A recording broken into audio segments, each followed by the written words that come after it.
3 college students vanished without a trace, only for their untouched cabin to reappear 20 years later, still warm inside. But what they left behind wasn't just fear. It was a force that preyed on memory, guilt, and grief, twisting even bloodlines into bait. Todd thought he was just a hiker, until the cabin revealed he'd always been part of its design. But just wait until you see who had to stay behind, and why this horror finally got sealed for good. They arrived breathless, clothes soaked through with sleet, shoes dragging snow. Rebecca's breath caught first. "Todd, is that—" Through the fog stood a cabin, not a ruin, whole, pristine, A-frame roof, log walls, porch swing barely swaying in the windless air. No footprints, no path, just that impossible cabin standing in a clearing that wasn't on any map. Todd approached first, hand on his knife. "No chimney smoke," he whispered, "but I swear I smell coffee." Rebecca climbed the steps. The wood didn't creak. The doorknob was warm.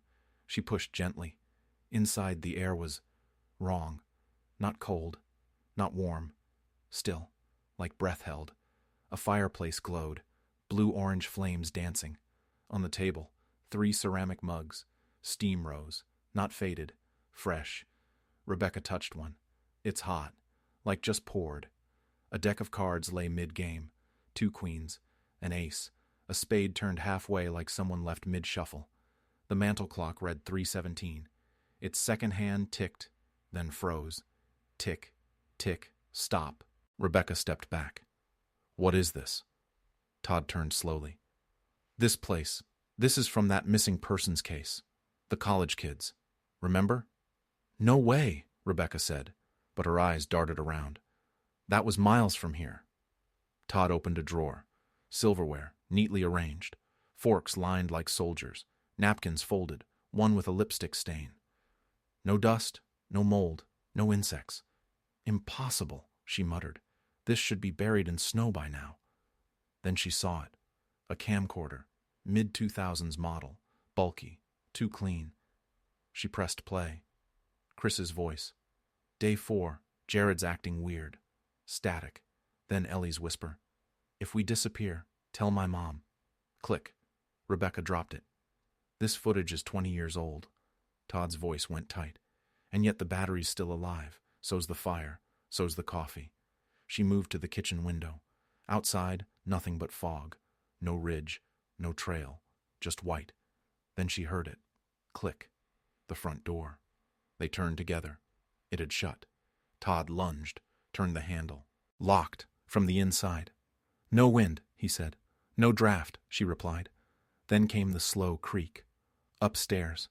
They hadn't noticed the stairs, hadn't noticed the upper floor, but the sound was unmistakable. A step, a pause, another. Rebecca backed toward the door. "There's someone here." Todd grabbed the fire poker. "We're not alone." Then a loud thud from above, followed by dragging, metal on wood, then silence. Rebecca whispered, "We should leave. The door's locked." "Then break it." Todd raised the poker, swung. Wood splintered, once, twice. Then something moved past the window, fast, too fast, just a flicker, a smear. Rebecca screamed. "Something's outside." "No," Todd said, voice shaking. "That was inside." Then the camcorder beeped. Low battery. They hadn't touched it. It beeped again, and began to record.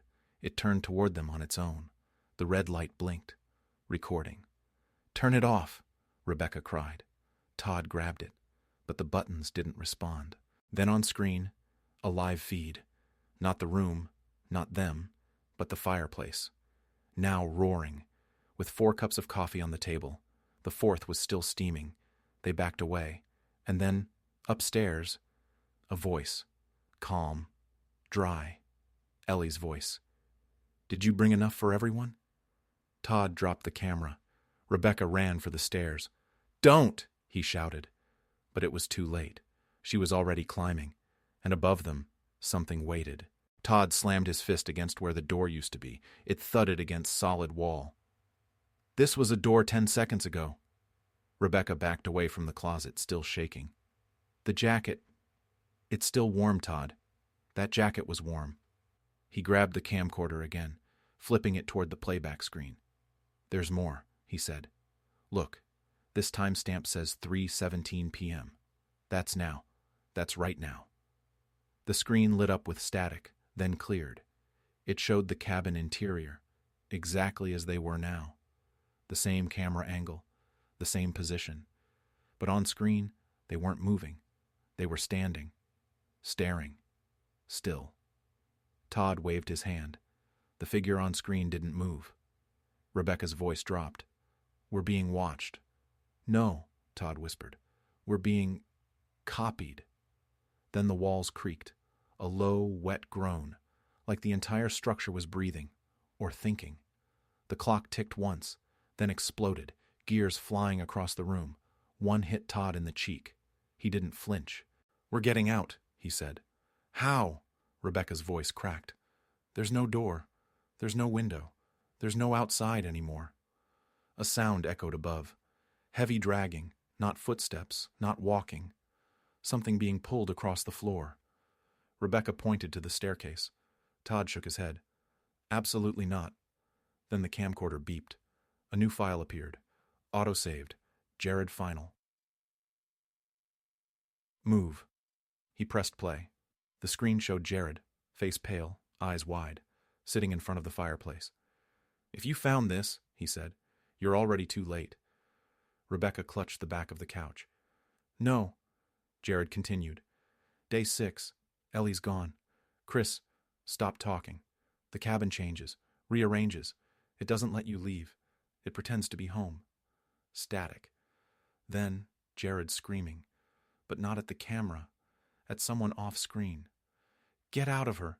"Cut," Rebecca whispered. "He said it pretends to be home." The fireplace flared again, higher. Blue turned green. Then the photo on the mantel changed. Now it showed 5 people: Todd, Rebecca, Jared, Chris, Ellie, all smiling, all holding mugs. Rebecca stared. That wasn't there before. Then, upstairs, a door creaked open. A woman's voice, soft, delicate. "Come up here." Ellie's voice. Rebecca froze. Todd grabbed her wrist. "No, don't. That's not her." "I know," she said, but her feet moved anyway. Up one stair, then another. "Todd," she whispered. "I can hear my name." He yanked her back. "Listen to me. That's not her. That's not even this place, this whole thing." But the fire roared again, cutting him off. The flames turned black. Shapes danced in the smoke. 3 silhouettes, moving in slow, impossible ways. Rebecca turned pale. "It's them." "Who?" "Jared, Chris, Ellie." The camcorder screen blinked again. New file detected. Welcome home. A.V. Todd didn't touch it. "It's bait." Behind them, the closet opened again. This time, not a jacket. A shoe, small, child-sized, burned on one side. Rebecca collapsed. "That's my brother's," she whispered. "He disappeared in this park in '94. Todd's heart pounded. This place is feeding. Memory, grief, names. They turned. Now 6 cups of coffee sat on the table, one for each, but one cup was cracked, leaking something thick. Not coffee. Blood. Then the camcorder switched on, by itself, recording. The screen blinked. Live stream, 2 viewers. Todd's voice broke. "Who's watching us?" Rebecca's hand trembled as she pointed. In the reflection of the TV screen, 2 pale figures, smiling, watching, behind them. Todd staggered backward. The 5th cup sat perfectly still. Steam coiled like fingers. Rebecca whispered, "We weren't down there for more than 5 minutes." "But the coffee's hot," Todd snapped, like it just poured itself. Rebecca's eyes locked on the mirror above the fireplace, the same one from the basement, same cracks, same frame. But now it reflected only the fireplace, not them.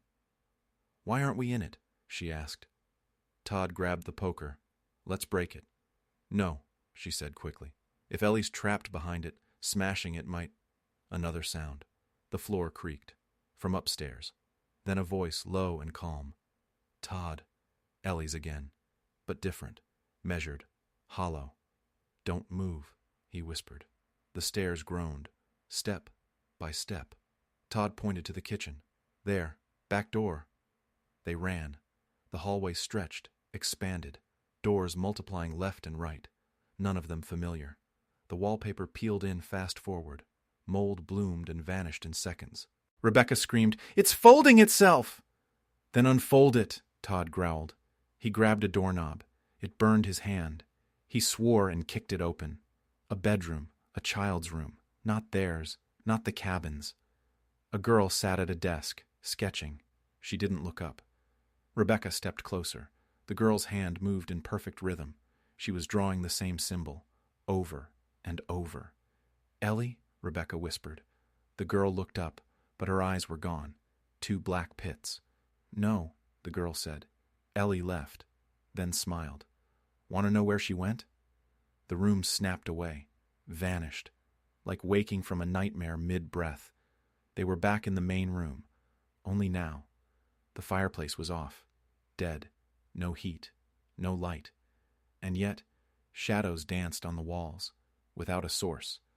Todd backed into the kitchen. Rebecca followed. The window showed the forest again. Only this time, trees moved. Not with wind. With intent. "Let's go," Todd said. "How?" He picked up the camcorder. The screen glitched, then cleared. A new file. Live recording.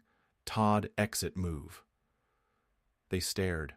The screen showed the cabin, but from outside, their backs. The camera zoomed in. Rebecca gasped. "Todd!" The screen now showed them turning around, looking into the camera, the exact moment they were in. "What is this?" she screamed. "Are we being filmed into the future?" The screen blinked.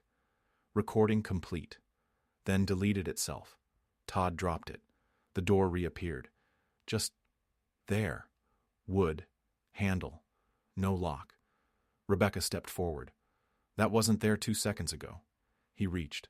His hand touched the doorknob. It was cold. Real. He pulled. It opened. To a different forest. Bright. Daylight. Snow. The real world? Or bait?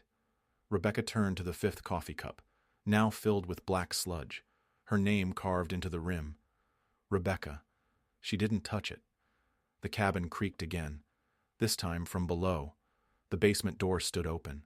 Light pulsed from it, rhythmic, like a heartbeat. Then they heard a voice, new, male, alive. "Hello?" it called. Todd's face drained. "Someone just entered." "Then that coffee," Rebecca whispered, "wasn't for us." They turned slowly and waited to see who the cabin wanted now. Todd took a step toward her. The child version of Ellie didn't move. She stood barefoot in snow that didn't melt, eyes wide, lips trembling. "You promised," she said. "You said you'd help me." Mark's voice cracked. "That's not Ellie. Not anymore." Rebecca backed away. "She looks real." "She feels real," Todd said. Ellie turned to Rebecca. "You were kind to me." Rebecca whispered. "I don't know you." "But I know you," Ellie said. "I know your fear. I know the baby you lost last year." Rebecca froze. "How do you—" "I heard you cry in the bathroom. I felt your hands shake when you touched the ultrasound." Todd's voice sharpened. "Enough." Ellie smiled. "The cabin remembers everything." Mark reached for the yearbook again. "It remembers more than it should." Todd grabbed the book. "Show me." Mark opened to the final page, the class photo, 20 students. But now, 21. Todd's face, middle row, clear. Rebecca gasped. "That's you. That's your actual face." He touched it. The paper pulsed beneath his fingers. He stepped back. "I've never been to that school." "You never had to," Ellie said. "You were born after. But you were always inside. You were made from it." Rebecca whispered, "That means you're not fully real." Todd looked up. "So if only 3 leave." Mark stepped forward. "It chooses the ones who don't resist." Ellie tilted her head. "Someone has to stay, or it won't stay put." The forest shifted again. Roots cracked upward. The ground split. The cabin door blew open. Inside, pure blackness. Rebecca screamed, "It's trying to leave." "If no one stays," Ellie said, "the cabin moves into your world." Mark whispered, "Contain it." Todd looked at Rebecca, then at Ellie, then at himself. He stepped forward. "No," Rebecca said. "Todd, don't." He smiled. "If I was born from this, then maybe I'm its lock." "Or its key," Mark said. "Are you sure?" Todd nodded. "I'm not scared anymore." He reached for Ellie's hand, but her smile faded. "You're not what it wants." He froze. "What?" "It doesn't want you," she said. "It wants her." Rebecca took a step back. "Me?" "You carry grief," Ellie said. "Loss, regret. You don't want to leave it behind." "I do," Rebecca shouted. "I fought to live. I fought to—" "Did you?" Ellie asked. "Or did you hope the mountain would take you?" Todd shouted, "Run!" But the trees closed in. Branches locked like fingers. The sky collapsed into red mist. Then silence. Total. Ellie stepped into the cabin, one glance back. Then Todd followed her. The door slammed. Gone.